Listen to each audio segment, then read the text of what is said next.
Los lunes por la mañana en Querétaro siempre arrancaban con un torbellino. Las calles vibraban con el ruido de los carros.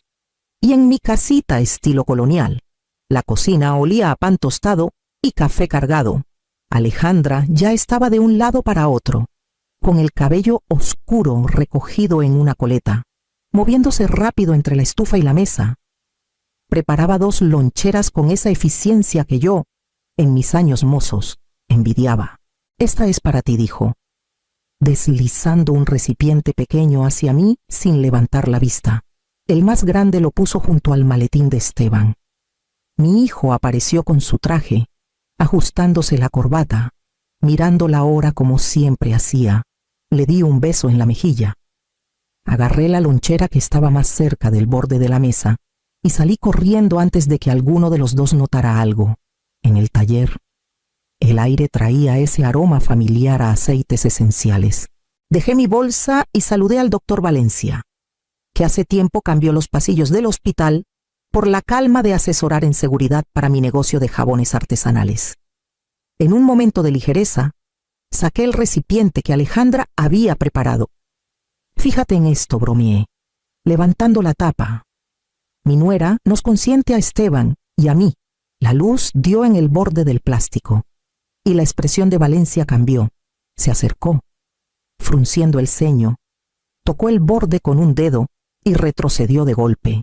Clara dijo, con voz baja pero urgente: «¿De dónde sacaste esto?» «Alejandra lo preparó esta mañana», respondí, confundida. Su rostro palideció. «Lleva a tu hijo al hospital ahora mismo. ¿Entiendes? No esperes. Si come esto, no lo cuenta». Las palabras se pegaron al aire, más pesadas que cualquier aroma a jabón o aceite, y sentí el pecho apretado mientras buscaba el teléfono. Apenas recuerdo el trayecto por el Boulevard Bernardo Quintana. Los puentes se desdibujaban, el río brillando bajo la luz de la mañana mientras yo aferraba la lonchera como si fuera la prueba de un delito. Cuando llegué al Hospital San José, tenía las manos empapadas de sudor. Empujé las puertas de cristal y exigí ver a alguien de toxicología. El técnico tomó el recipiente con una mirada que delataba la urgencia. Los minutos se estiraron como una eternidad mientras esperaba, con las manos apretadas contra las rodillas, cuando por fin se acercó un médico de bata blanca. Su expresión confirmó lo que ya temía. «Hay rastros claros de arsénico», dijo con cuidado. «Del tipo que se usa en pesticidas, pero purificado. Es acumulativo, se absorbe lentamente. Daña el hígado, el estómago, los riñones. Si alguien ha estado ingiriendo pequeñas cantidades a diario, los síntomas parecerían cansancio, dolor abdominal, náuseas. A largo plazo, puede ser mortal». Sus palabras cayeron sobre mí como ceniza. Saqué el teléfono con manos temblorosas y escribí: «Esteban, necesitas un chequeo hoy. No le digas a nadie, ni siquiera a Alejandra. Solo hazlo». Le di a enviar antes de que la duda me detuviera. Mi mente regresó a las últimas semanas. Esteban tocándose el estómago después de la cena, riéndose y diciendo que era el estrés del banco. La noche que llegó pálido, desplomándose en el sofá sin fuerzas para comer. Le ofrecí un té. Le acaricié el cabello y le dije que descansara. Pensé que no era más que el peso de su trabajo, pero ahora, cada pequeño detalle se volvía más oscuro. Algo que ya no podía ignorar. Me levanté de la silla, con el peso del teléfono en la mano, y salí sabiendo que tenía que mirar todo su salud, su matrimonio, hasta mi propio juicio con otros ojos. El regreso del hospital se sintió eterno. Cada semáforo me atrapaba en recuerdos. Empecé a reconstruir el patrón de la salud de Esteban, las formas sutiles en que se estaba desvaneciendo ante mis ojos. Meses atrás, llegaba a casa, se aflojaba la corbata y se frotaba el estómago con una sonrisa cansada. «Es solo el estrés, ma», me aseguraba. Antes de tomarse las vitaminas que le recetó el doctor, yo le creí, quería creerle, pero ya no podía ignorar la verdad que su cuerpo había estado gritando por demasiado tiempo. Cuando llegué a casa, fui directo al cajón de mi escritorio donde guardaba los documentos importantes. Mi testamento estaba en una carpeta gruesa, firmado y notariado el año pasado. Lo abrí en la cláusula de herencia, leyendo despacio aunque las palabras ya estaban grabadas en mi memoria. Esteban y Alejandra aparecían como herederos conjuntos, pero una línea me heló más que cualquier informe toxicológico si uno fallece antes que el otro. El sobreviviente hereda todo: mi negocio de jabones, la cabaña junto al lago en Valle de Bravo, hasta el pequeño departamento que rentaba en Puerto Vallarta. Todo caería en manos de Alejandra si Esteban se iba. Un escalofrío me recorrió los brazos al recordar sus preguntas casuales a lo largo de los años. ¿Cuánto crees que vale ahora la propiedad de Valle?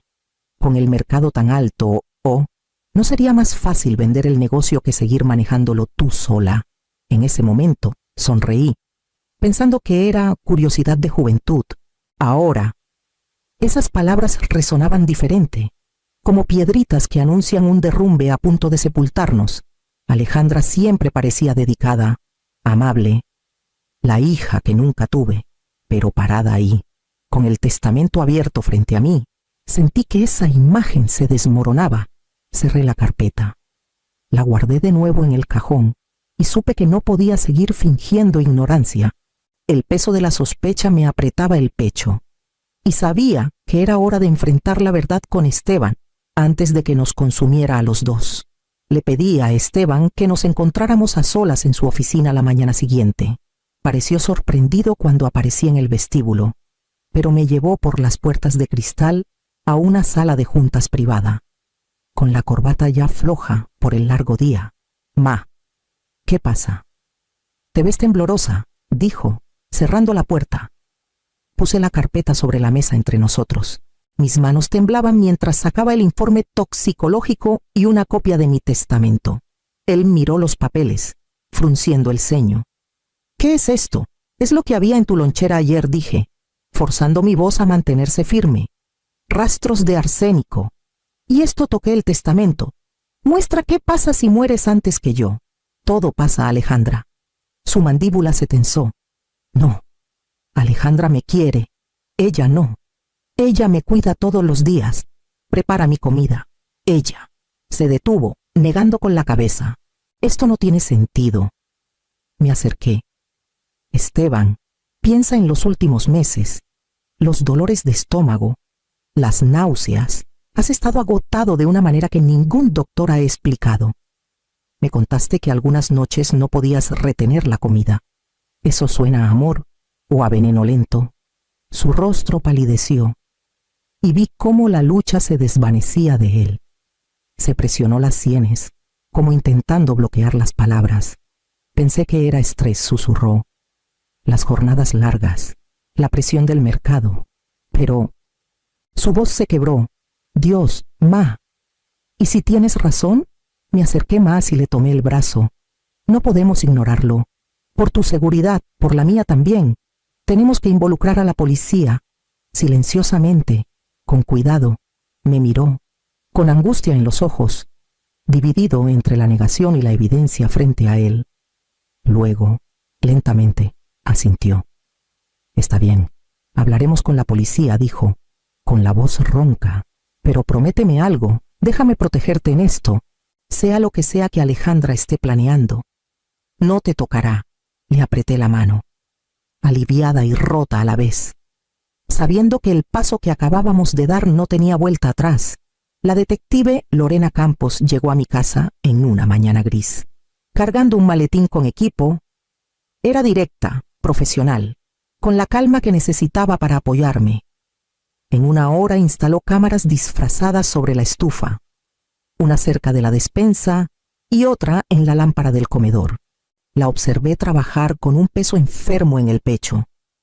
Cada herramienta que colocaba era un recordatorio de lo que estábamos a punto de descubrir.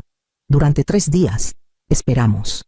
Esteban y yo manteníamos las conversaciones cortas en presencia de Alejandra, cuidando no delatar sospechas.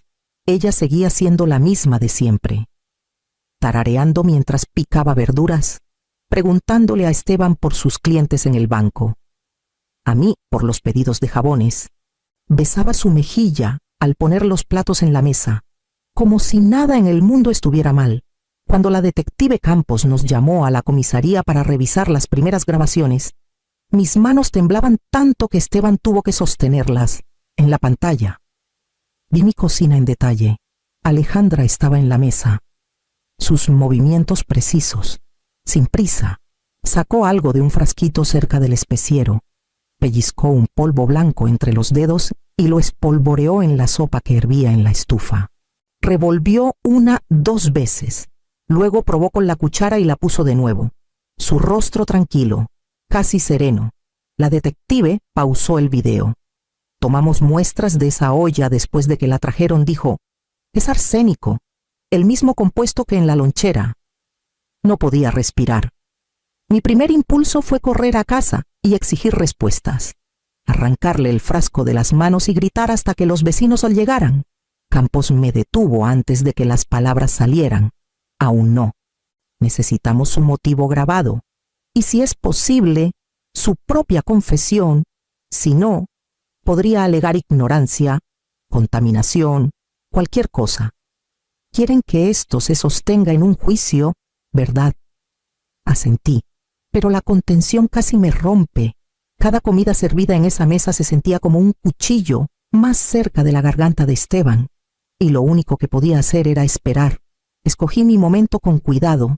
En el desayuno, mientras Alejandra servía café y Esteban hojeaba el periódico, hablé como si pensara en voz alta. He estado revisando mis documentos de herencia. Decidí que es hora de cambiar mi testamento. La mayor parte irá a una fundación para mujeres maltratadas, al menos un 80%. La taza en la mano de Alejandra se detuvo en el aire. Por un instante, su sonrisa titubeó.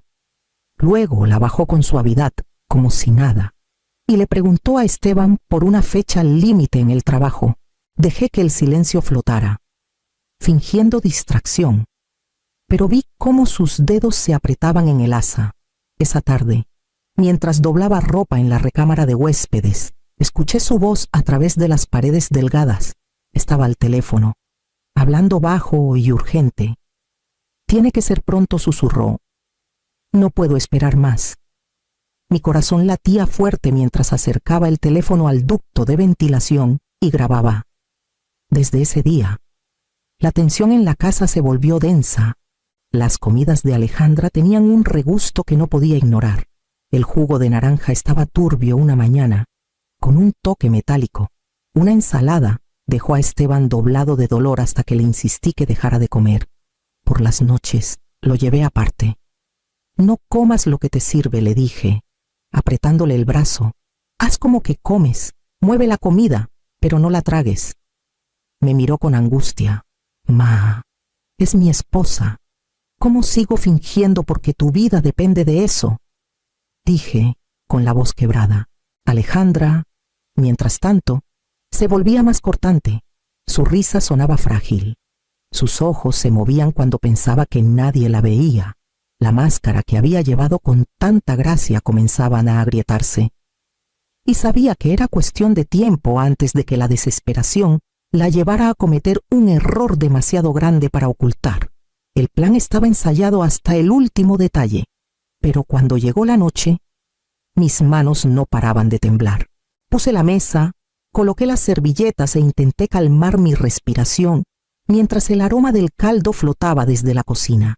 Alejandra se movía con precisión silenciosa, sirviendo sopa en 3 tazones. Puso el de Esteban frente a él primero, sin quitarle los ojos de encima. «Come mientras está caliente», dijo, con un tono ligero pero con algo afilado. Esteban levantó la cuchara. Me miró y tomó un sorbo. Un momento después, se llevó una mano a la cabeza. Se tambaleó en la silla y dejó escapar un gemido. El sonido me desgarró, aunque sabía que era fingido. Se desplomó hacia adelante, golpeando la mesa con un ruido sordo. Grité, más fuerte de lo que esperaba, con el pánico crudo en la garganta. «Esteban, que alguien ayude». Busqué mi teléfono marcando a emergencias. Llegaron en minutos el equipo de la detective Campos, disfrazados de paramédicos, con una camilla lista. Alejandra se aferró al hombro de Esteban, pálida, con la voz temblorosa mientras gritaba: «¿Qué pasa? Por favor, hagan algo». Los paramédicos lo subieron a la camilla. Uno le puso una mascarilla de oxígeno, otro le colocó cables de monitoreo en la muñeca. Los seguí hasta la ambulancia, forzando lágrimas, porque en ese momento no eran difíciles de convocar. Las puertas se cerraron y partimos hacia el hospital. En el San José, Campos había preparado una sala privada en urgencias. Las máquinas pitaban suavemente. Los monitores parpadeaban con líneas planas escenificadas. Y Esteban yacía inmóvil bajo una sábana delgada. Su piel había sido empolvada para quitarle el color. Yo estaba al lado de la cama, con el teléfono en la mano, y escribí las palabras que temía y anhelaba por igual. Esteban no lo logró. Cuando Alejandra llegó, seguía sollozando, con los hombros temblando mientras corría a la sala. Tocó su mano, se inclinó sobre él, con lágrimas cayendo sobre la sábana. Mi amor susurró, ahogando un sollozo, luego más bajo, un susurro que pensó que nadie más escucharía. Por fin, se acabó. Sentí que la sala se ladeaba. Por un momento, el aire mismo pareció detenerse. Entonces los párpados de Esteban parpadearon y abrió los ojos. Alejandra dio un grito, retrocediendo, sus sollozos rompiéndose en un alarido. La detective Campos salió de la esquina, su presencia ya no oculta. El rostro de Alejandra se descompuso. La máscara que había llevado con tanto cuidado se desgarró en un instante. La verdad ya no era una sospecha susurrada en mi pecho. Era una fractura viva, innegable, en el centro de la sala, y nada entre nosotros volvería a ser lo que fue. El silencio después de que Esteban abrió los ojos duró solo un respiro. Luego la sala cambió, monitores zumbando, luces parpadeando, mientras Alejandra se quedaba congelada, su boca abriéndose y cerrándose sin sonido. La detective Campos avanzó, con una carpeta en la mano, su voz calma pero firme. Alejandra Morales, tenemos evidencia de que has estado envenenando a tu esposo con arsénico durante un periodo prolongado. Tenemos grabaciones de tu cocina, resultados toxicológicos de la comida y del cuerpo de Esteban, y una grabación de tu llamada diciendo que tiene que ser pronto. Alejandra negó con la cabeza violentamente. No, no, esto es un error.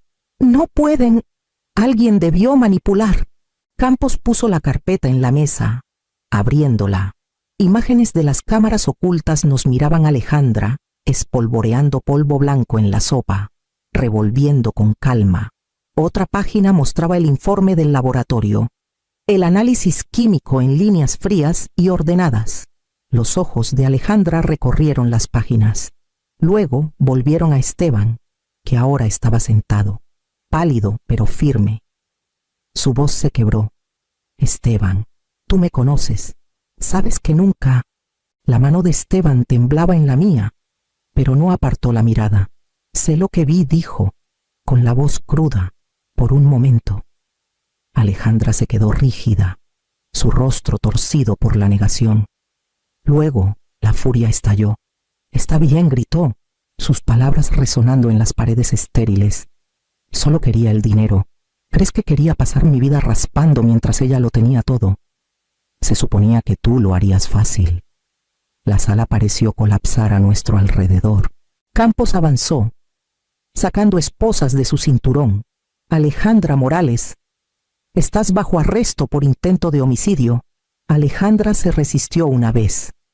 Luego se quedó quieta cuando el metal encajó en sus muñecas. Sus ojos se clavaron en los míos, llenos de una rabia que parecía traición afilada como cuchillo.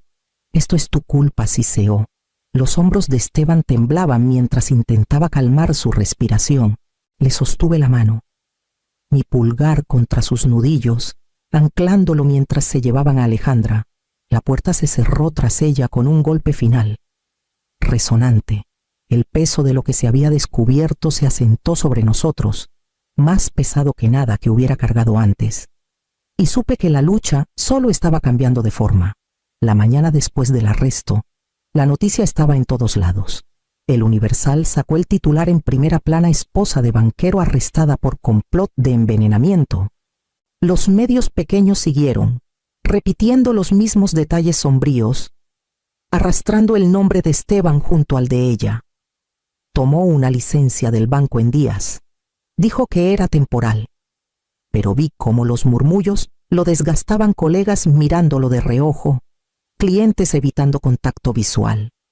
La lástima que se le pegaba como sombra. Me reuní con mi abogado y reescribí mi testamento. Cada activo ahora iba directo a Esteban, y si lo rechazaba, pasaría a una fundación dedicada a proteger a víctimas de abuso doméstico y financiero.